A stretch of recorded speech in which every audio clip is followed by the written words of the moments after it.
is brought to you in living color on WNBC TV.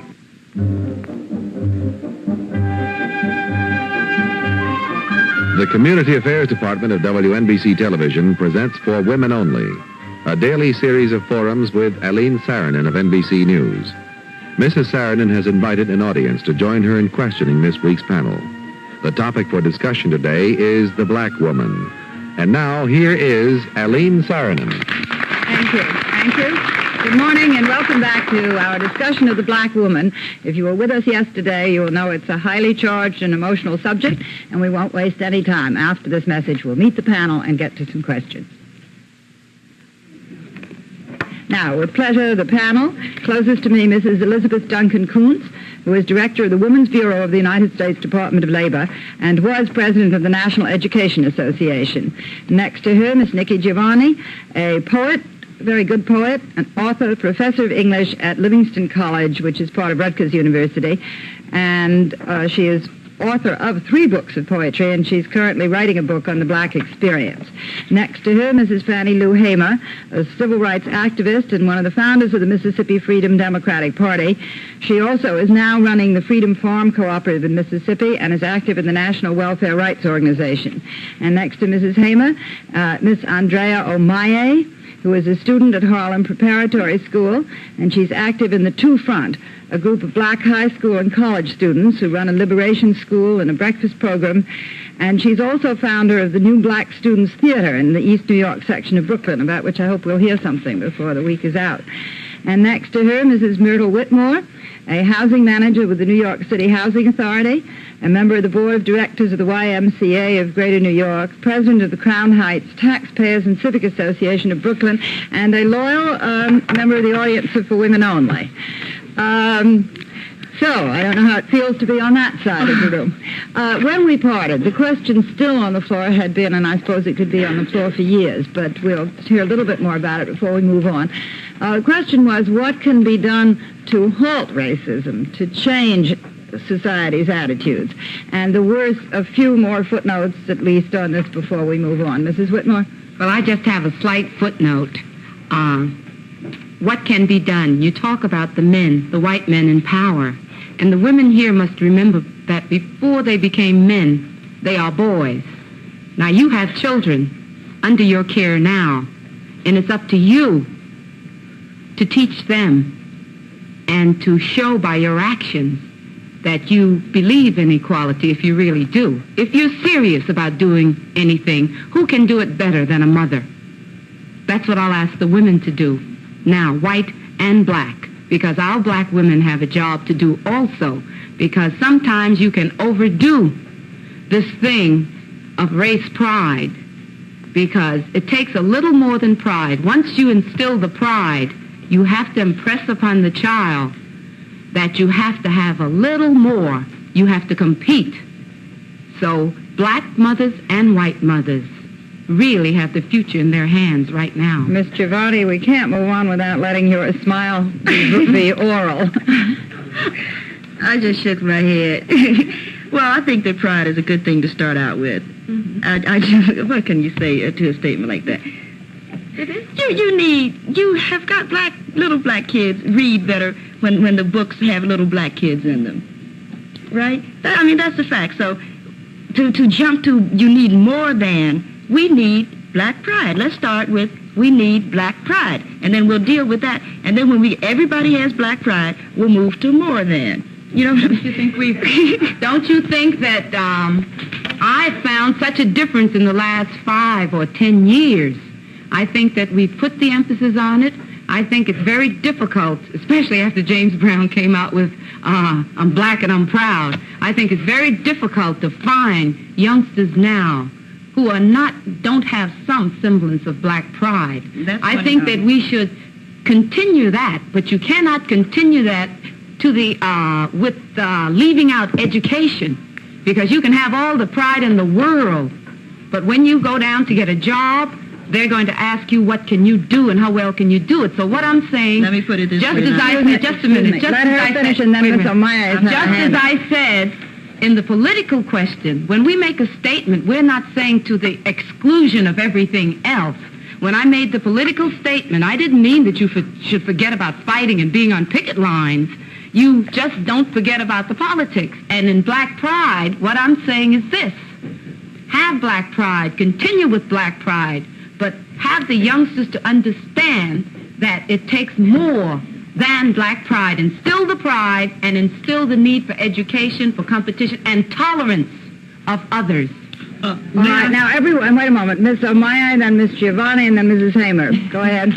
Well, I'd like to say that, first of all, education and Black Pride have to go hand in hand if Black children are going to learn. They have to go hand in hand. You need pride, and when you have pride, I agree with what Miss Giovanni said about Black children do relate to books with Black people in them. In the Ocean Hill section where I work with children, here were 4th and 5th grade children who couldn't read, and they couldn't read because, number one, they couldn't relate to Jane and Sally's playing ball and all of this. When they look at this, they memorize it. They see the picture of Jane, Sally, and Puff, and they can say right quick, that's Jane, Sally, and Puff. But that doesn't mean they could read Jane, Sally, and Puff.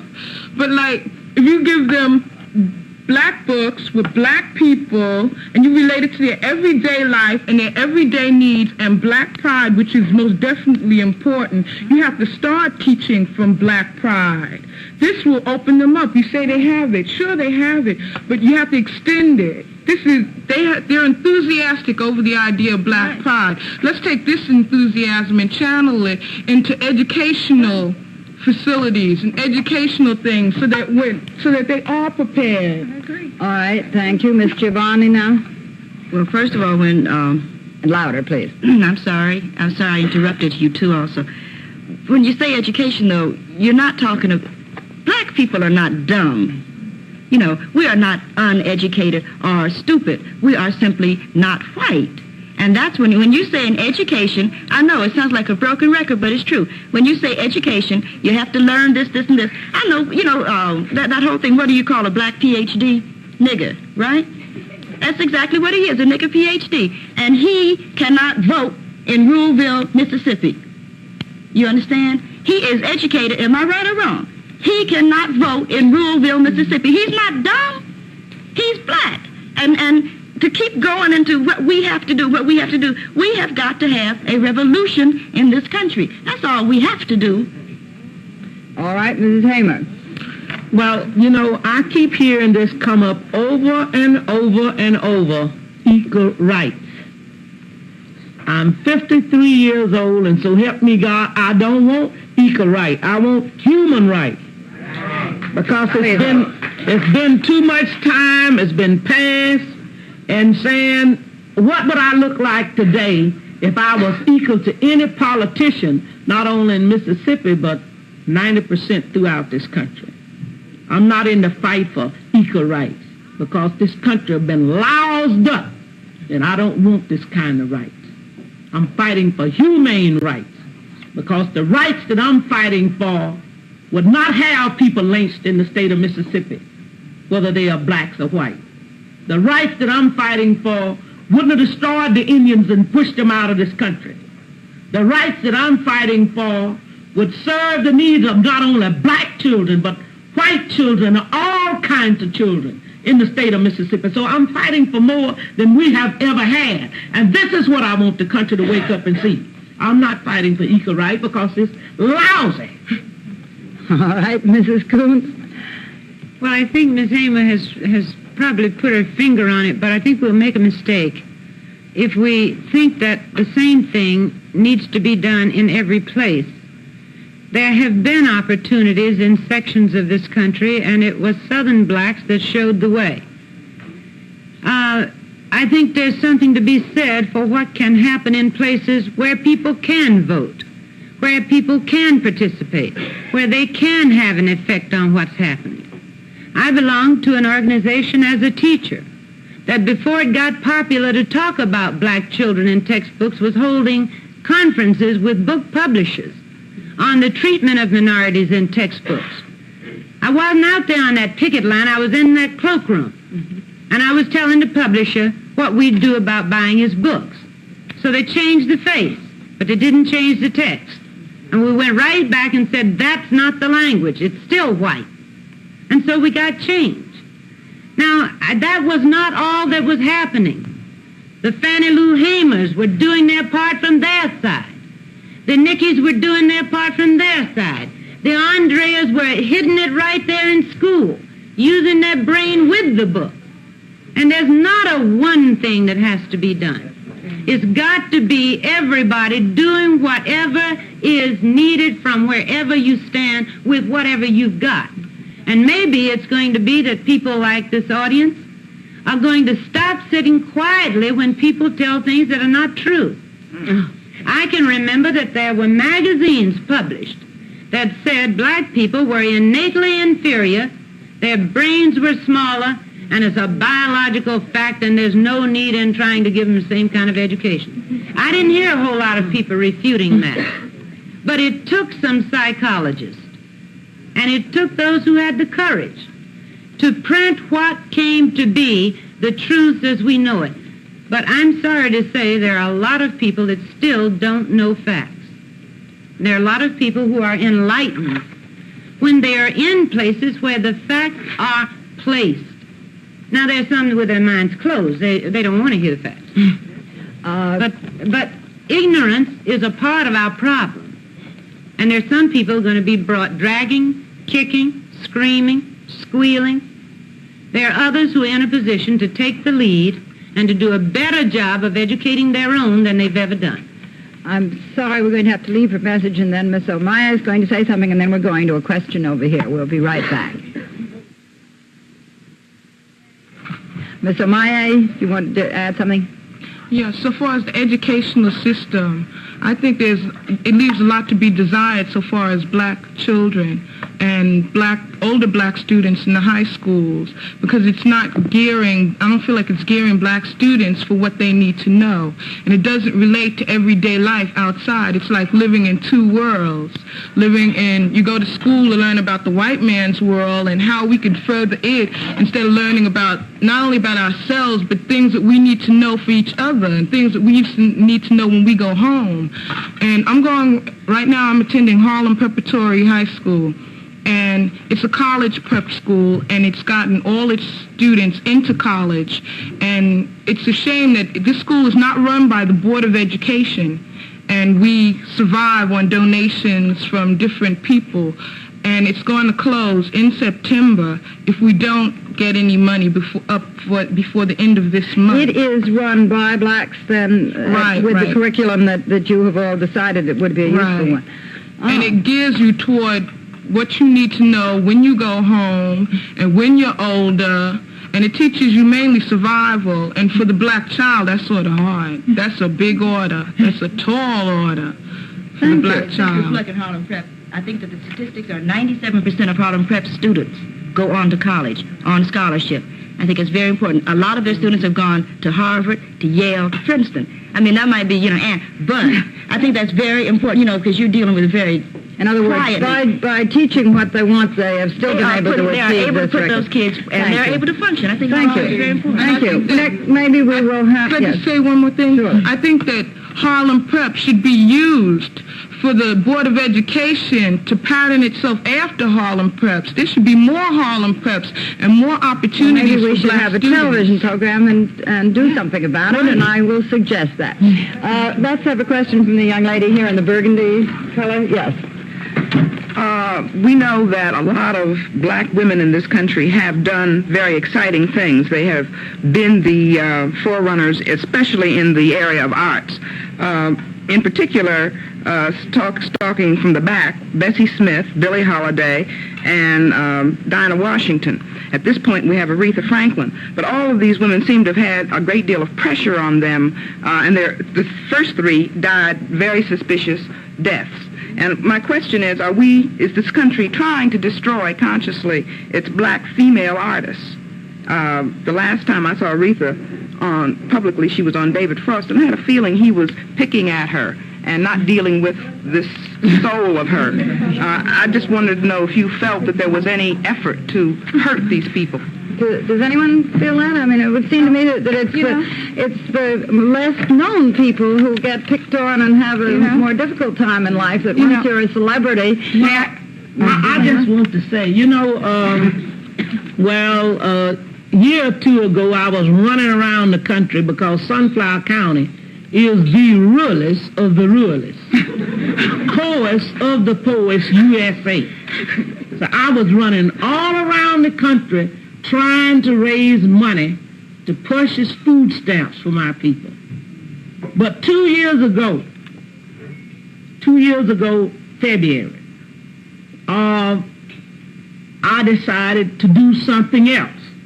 So I was not only a part of the founder of the Freedom Democratic Party, but I am the founder of the Freedom Farm Corporation and have raised 99 2/3% of the money that has gone into Freedom Farms Corporation. Well, Ms. Hamer, excuse me for interrupting you, and this is interesting, but what has it got to do with her question? I want to talk to her. What I'm coming on to the question. Oh, okay, all right. What happened to me, as long as we had 40 acres of land, it wasn't no threat.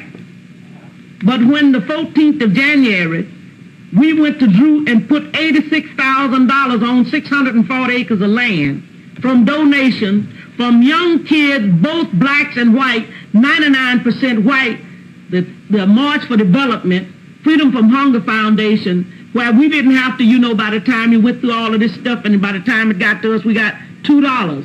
When this happened, things have been worse for us. So this don't mean that you have to be, if you national on that don't make any difference. But when they see a black woman that's out there, that's doing something that a lot of folks don't listen to, then this becomes a threat. Because my house was bombed the 28th of January, 1971. Good Lord. Thank you. I'm sorry I interrupted. Miss Giovanni, you wanted to say something?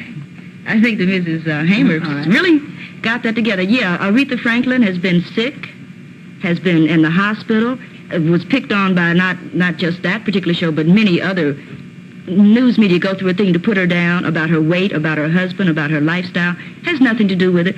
Bessie Smith and Dinah and them did die, strangely. So might I add for the women's lib, so did Janis Joplin, if you want to deal with that. So did Janis Joplin, because I'll never be. But the whole thing about a female getting in a position to make a statement is a very dangerous thing, because they will find a way to negate it, find a way to cut it down. Yeah. All right, thank you.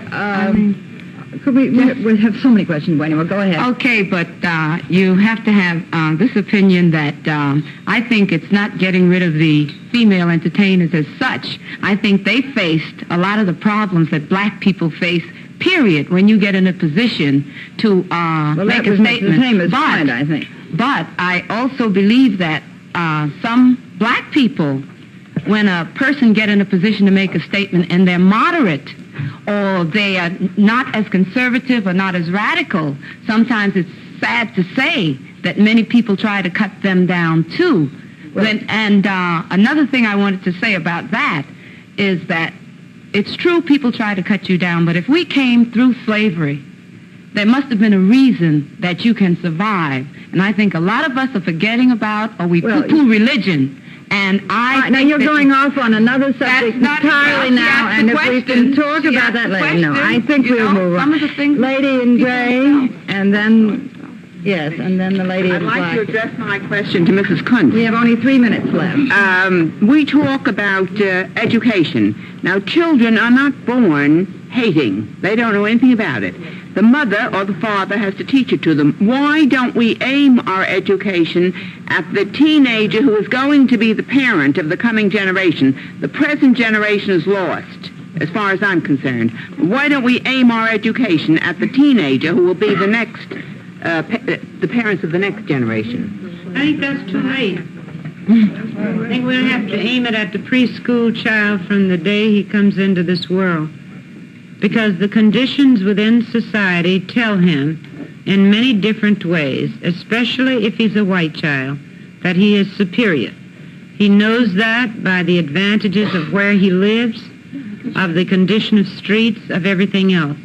And so it's going to be that kind of mixture that negates the first thing, that allows him to come into contact with people different from himself. That's going to teach him the first thing, so that he doesn't listen to his parents who think that there's a lot of difference.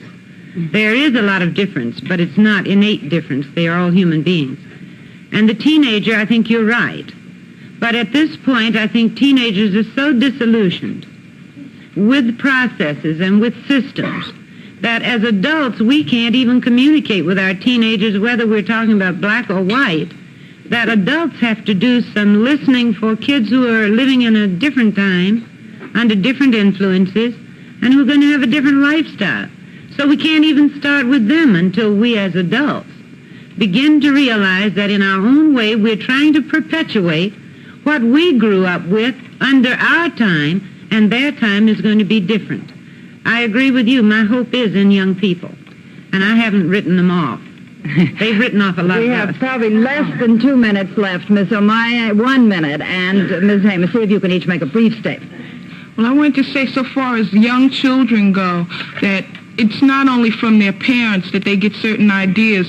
Children are very perceptive people, and they feel things. When they go to school and a teacher reacts in the way a white teacher reacts in the way she reacts, they feel those things. They feel the fact that that little white boy over there doesn't want to stand over here next to me because he thinks I might be dirty. Children are very perceptive, more so than older people, and they understand far more than you think they do, and they feel these things, and the mind is so perceptive that they might carry these attitudes for the rest of their lives, you know. So I think it's not only parents, it's children themselves. They feel it even between each other. I'm sorry, Mrs. Hamer, we'll have to start with your statement next time because now we have to leave.